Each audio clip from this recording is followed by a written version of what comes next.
This episode is an invitation to embrace the human mechanisms of experience.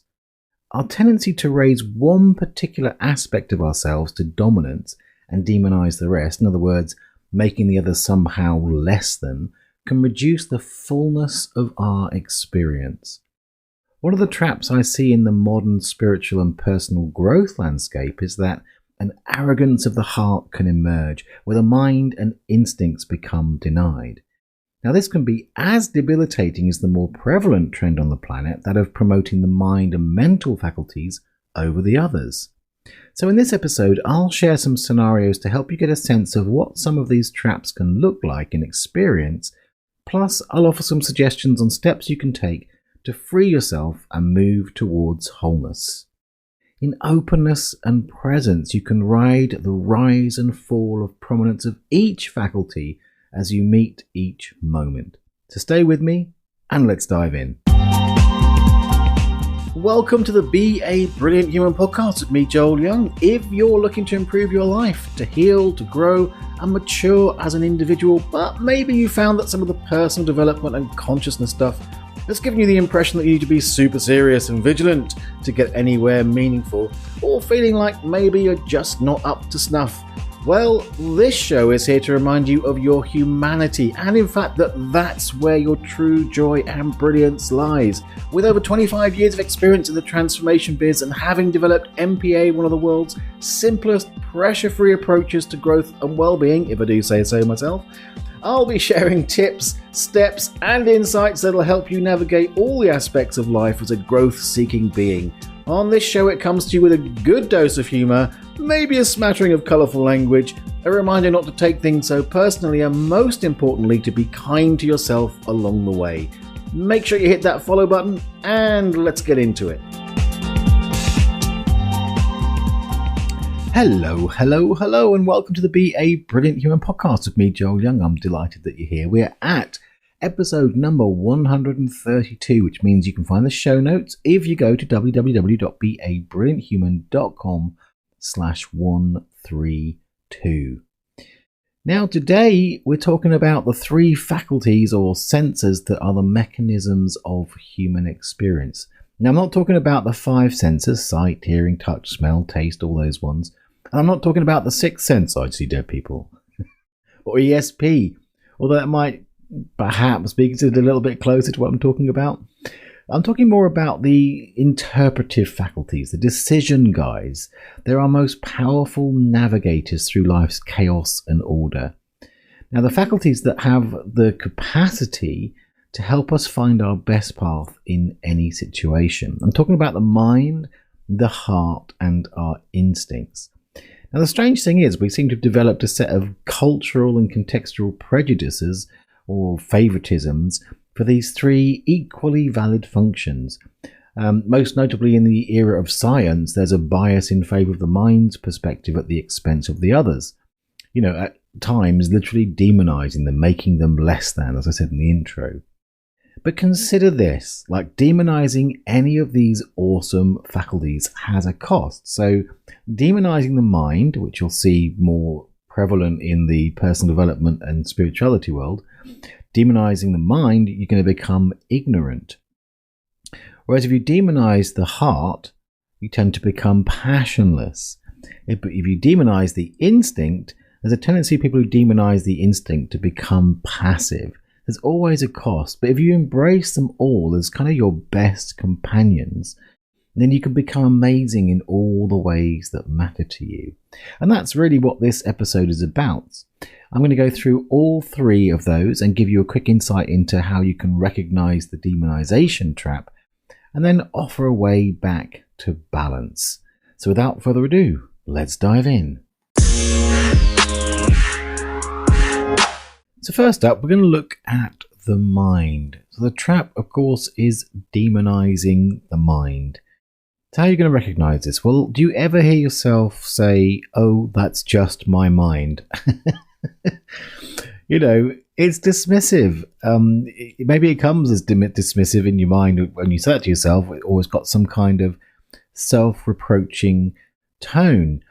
But dismissing the mind is really dismissing part of you. It's dismissing one of the avenues of communication that the universe has to connect with you and to guide you.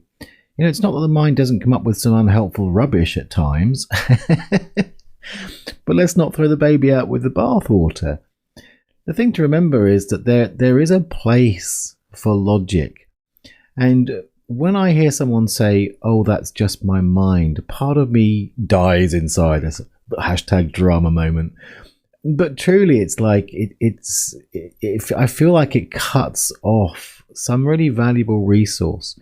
And part of the whole thing that we're going to be talking about today is the discernment between, all of these parts of us have some validity. But what I see happen so often is a generalization of that kind of dismissal. If you're demonizing the mind, then you're going to probably, if you know somebody, I'm sure this isn't you, but I'm sure you know somebody who has this going on. And repetitive, irrational behavior is kind of a symptom where, you're caught up in the emotion, not willing to see that things aren't adding up.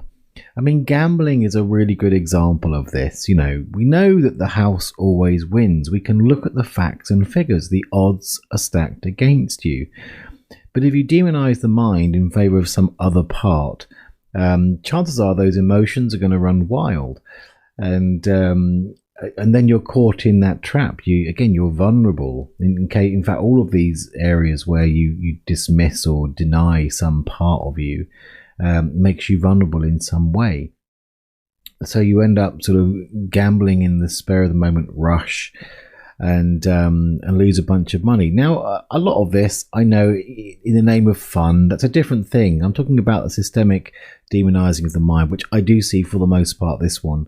But probably because I'm in that world as much as anything else in that personal development and spirituality. The mind is equated with the ego. The ego is made wrong and bad.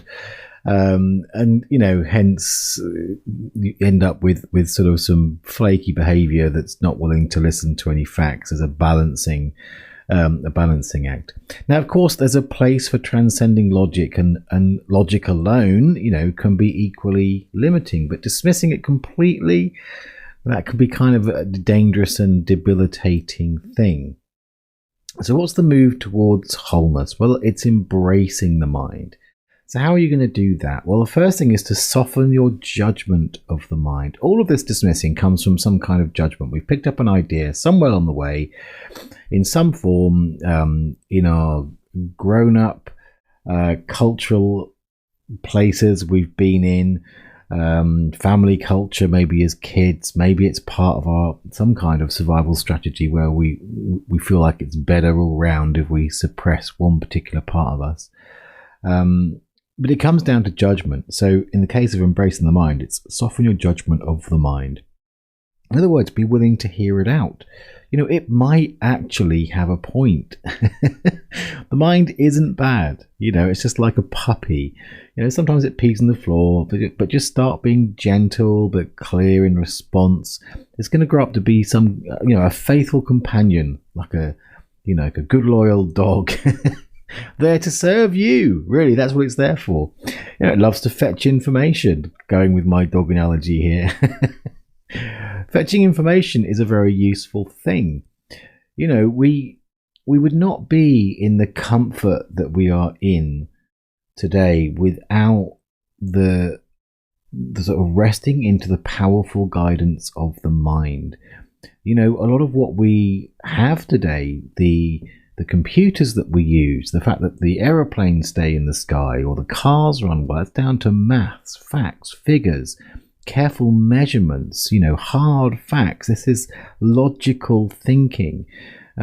Yes, a lot of the breakthroughs have included inspiration, which comes from different parts, but it's not divorced of the logical pieces. That's indicative to me of the importance of embracing the mind. So keep in mind, that I'm saying to you, do you ever find yourself saying this? It's not saying you should never. That's very different. So these questions that I'm asking, this goes for all the different three facets that we're looking at. These questions are simply an opportunity to self-reflect and bring more awareness to where you may be selling yourself short. So next up, let's look at the instincts. So the trap obviously is demonizing your instincts. So if you have a problem saying no, if you have a problem making decisions or asserting yourself, there's a very good chance you've learned to suppress or even demonize your instincts. So this can be the scourge of nice spiritual people whose identity has become invested in ideas that promote positivity, love and joy, and spell out dire consequences if less than rosy emotions are entertained. It's got to be happy, right? And loving, and if you see it otherwise, then something bad's going to happen. In which case, you're going to really need to suppress those instincts and not listen to them. We're animals, folks. We're animals, and as part of that, animals have a really good sense of instincts because the world, I'm sorry to bust a positive bubble, but the world, like all experience, contains light and dark. And if you suppress your ability to be aware of the danger and the dark, you really don't get to fully experience the joy that you say you're looking for. The raw nature thing is about danger detection. The instincts of animals about danger detection. Now, we have a system inside of us. If you look at the mind, if you believe in the mind-body connection, which I do, a good sort of example of where we need to have good instincts that are willing to detect danger is our immune system. Now, I've got no proof about this or no science about this, but it would not surprise me if there was speaking in generalizations here, a link between immune system issues and someone who has at some level suppressed or inhibited their instincts, because the body would be mirroring that unwillingness to respond healthily to threats. So in a way, our instincts give us an ability to have teeth in the world, to grip onto things, to chew things over, but also to be in a sense aware of what threats literally are coming our way and handle them. Now, if you are someone who promotes their instincts over anything else, again, you're going to be dismissing logic. You're not going to have much heart. There's going to be a fairly hard world, right? Everything's going to look pretty dark because that's what they do. But instincts also, to be fair to instincts, they can also take us in good directions. I talked at the beginning about decision making. You can get a good gut sense, literally, of which is the right direction for you. It transcends, in a way, the logic. It transcends even the emotions or the heart-based emotions we're going to talk about in a moment, and gives you a good guidance. So one of the things I'm going to come back to is that, this is all part of the system. But I do see that in places where the instincts have been suppressed, there's a lot of issues with people knowing who they really are, people saying no. A lot of what we do in Boundary Boot Camp, if you haven't checked out Boundary Boot Camp, you can go to thempaacademy.com and have a look at that, or you'll find it on joelyoungmpa.com as well. Just click. I'll put links directly to it in the show notes, but I'm talking off the cuff and can't remember the actual URL. It's probably /Boundary Boot Camp is my guess, but don't quote me on that. Might be Boundary-Boot Camp. No, I'm really waffling. See, this is what happens when you go off your notes. But the reason it came to me is because Boundary Boot Camp is where you get to learn how to have amazingly healthy boundaries, especially those people that haven't had that, which was been my story. Grew up with 0 boundaries, got into spirituality and non-duality, and was taught that was some kind of noble aspiration to be boundaryless. Well, yeah, there's the experience, the passing experience of boundarylessness is very useful, but to live as a boundless person, A, it's not really possible. B, my experience of that, and I've heard this from many people, was become have very poor boundaries and therefore be trampled over left, right, and center. So and the thing about that we look at in Boundary Bootcamp on that topic is how the instincts relate to survival strategies. And if you're not conscious about what those survival strategies are, because the survival strategies are independent of the instinctual signals, they're what you build as a response to them. And if you're going to demonize your instincts, you're going to run those survival strategies unconsciously. They're going to be running blind without you really understanding it. One of the things about embracing your instincts is you get to be very clear and begin to discern the instincts and the responses to them in a very clear way. So coming back to embracing your instincts, getting us onto that. So I would recommend that you question any tendency to be passive. Now, of course, there's times when it's good to be led. However, there's a difference between actively and passively arriving in that role. Does that make sense? It's kind of a different thing. I can choose based on good instincts to take a supportive or following role, or I can do it just because I haven't got the balls to step into that place myself. These are very different things. So, also check with yourself whether any reticence to say no, make a decision, or assert yourself is really to do with a fear of conflict. A fear of conflict, again, is often indicative of someone who has learned at some level to suppress or deny their instincts. If I come back to the animal piece where it's like having teeth, it's like having your teeth removed at a very basic energetic level. And then, of course, no wonder you're afraid of conflict. It's part of the deal. So the main job of embracing your instincts, is really in getting comfortable with unsettling feelings and learning to relate to them in ways that give you access to tremendous life force and clarity. So that's certainly been my experience. It's like one of the mechanisms in the suppression of my instinct was that I learned to suppress the uncomfortable emotions. As I began to learn to get more comfortable with those emotions, the instincts started to be more available to me. Then I would start to learn, well, in response to those instinctual senses, I was running certain patterns, not least of which was like either playing dead, which is a classic survival strategy, the classic fight or flight. Mine was more in the flight brigade. Flight, play dead, camouflage. These are kind of animal instincts that we use on a psychological level. Those were my responses to them, but you had to become aware of what the signals were, what the response was. Then you can actually do something about it. Then you can start to go, aha, now I can understand that there's a healthy response that I can call upon, train myself to do, which makes a huge difference. So now I'm available to hear my instincts and have a healthy response. That's a huge part of what we do in week 3 of Boundary Bootcamp, by the way.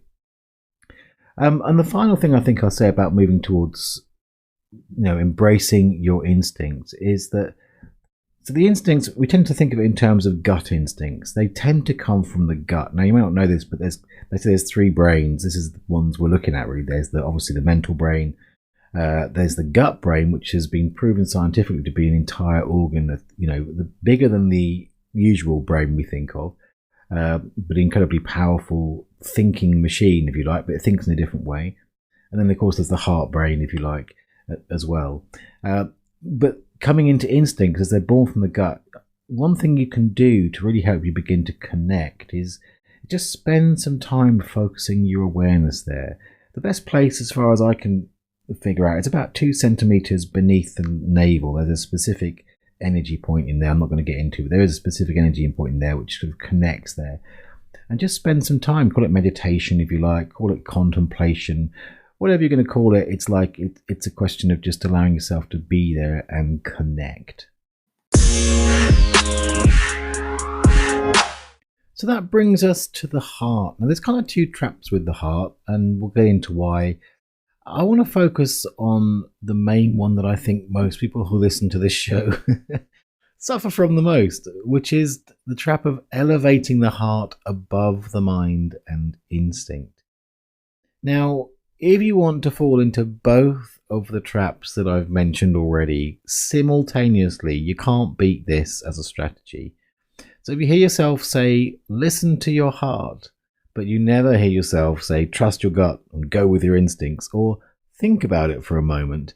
And again, when I say never, I'm talking about general tendencies. Be aware that you may have slipped into this seductive little snare of elevating the heart above the mind. So what's the problem? I mean, the heart's super lovely and all soulful, isn't it? Well, yes, it holds a beautiful, beautiful perspective. But it's not necessarily always the most healthy perspective. Now, ask anyone who stayed in a relationship way past its sell-by date because their heart could see the potential and longed for it to be so. I can see it's in him, that wonderful... Again, it's like, that's listening to the heart and not listening to those instincts. Every instinct there is screaming, get out, you know. This is an issue of really putting the heart above the mind and the instinct. Because, the heart is full of promise and longing. That's what it does. And again, this is why I started right at the top of the show saying I see this as one of the issues in the spirituality and personal development. I mean, I'm not saying that that's exactly what's taught, but I know from my experience of my own interpretation of the teachings and what I see a lot in the people that I meet in this arena, that can be what we take from it. It's like the heart over and above the other two because they don't match the pictures. Let's be blunt. But I also want to give a nod to suppressing the heart, which is the other side of that coin. This is where science and logic can become cold and soulless. There's not that many people I meet in my world that do that, but we can certainly see it in the wider world. This is where horrors come, where the heart is completely suppressed. It's the realm of the psychopath, isn't it, really? Total suppression of the heart and feeling and empathy and all those wonderful things that can come from the heart. So, going back to elevating the heart, what's the move towards wholeness in that case? I mean, yeah, okay, suppressing the heart, stop it. But we'll get to where the heart really sits. But I want to stay with elevating the heart above the mind and instinct.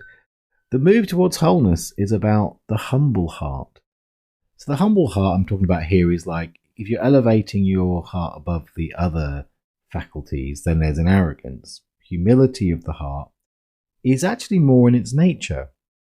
The humble heart is always available to offer its beautiful perspective, but it's open to the swift, clean knowing of the instinct and that 3D rationality of the mind. And if you think about it, the heart at its best is a bridge. I mean, it's the relational organs where we get our empathy and our all of our relational savvy, our longing to connect. It all comes from the heart. And if you think about it, it's like a bridge between the head mind and the gut mind. So it can bring passion and inspiration where there's that cold, unfeeling logic. It can bring caring and love and empathy where there's that sort of more psychopathic edge or sociopathic edge. That's the possibility that exists. And if there's a tendency to go more or get lost into the instinctual perspectives, then it can bring hope, it can bring strength and possibility in the face of the threats, that can have those instincts running wild. So when you begin to understand that the heart really is what brings the balance to all things, you start to come into understanding of the true peril of suppressing any one of these and the true systemic nature of the whole system. And that's really the message I want to leave you with from this episode. That really demonizing any of those three faculties within ourselves creates a vulnerability. It's literally like crippling yourself. So let me give you a couple of analogies. So think of it in terms of each of those, the heart, the instinct, and the mind is the three legs of a stool. Now, you're never going to feel solid in yourself as long as one of those is missing or wobbly. As who you are, you're not going to feel stable in that. As long as you're on a wobbly stool, it's not, you're not going to be clear in who you are. You're not going to be as strong as you might do. So 3 solid legs means you can relax into yourself. You're going to feel held. But it is also, the other thing I want to really get you to take away from this is it's an interactive, dynamic system where all 3 parts of these have their place and their perspective. And the way I see it is that the heart very much is the balancing, is the lubrication between the 2 pistons of the instinct and the mind. And these sort of 3 pistons, if you like, are the engine of your life force. They pump power into your purpose, and when allowed to work with the rhythm and harmony of life, they'll carry you gracefully through the adventures of your life experience. So more than anything, I'm going to encourage you to embrace them all as your best companions, because that's what they are. So, my beautiful listener, be open to the instincts, the rational mind, and the heart, and trust the natural rhythm in which each of them takes the lead. Thanks for listening. I'll see you next time. Thanks so much for listening. If you've enjoyed this show, I'd love you to do me a solid and tell someone about it. They can find us on Spotify, Apple, Google Podcasts, and most other podcast platforms. Plus, if you visit the website www.BABrillianthuman.com, you can share the show notes to social media and make my day. Also, make sure you hit that follow button, and if you haven't yet downloaded the MPA process sheet, head on over to joelyoungmpa.com and get your free copy today. Big love, and see you next time.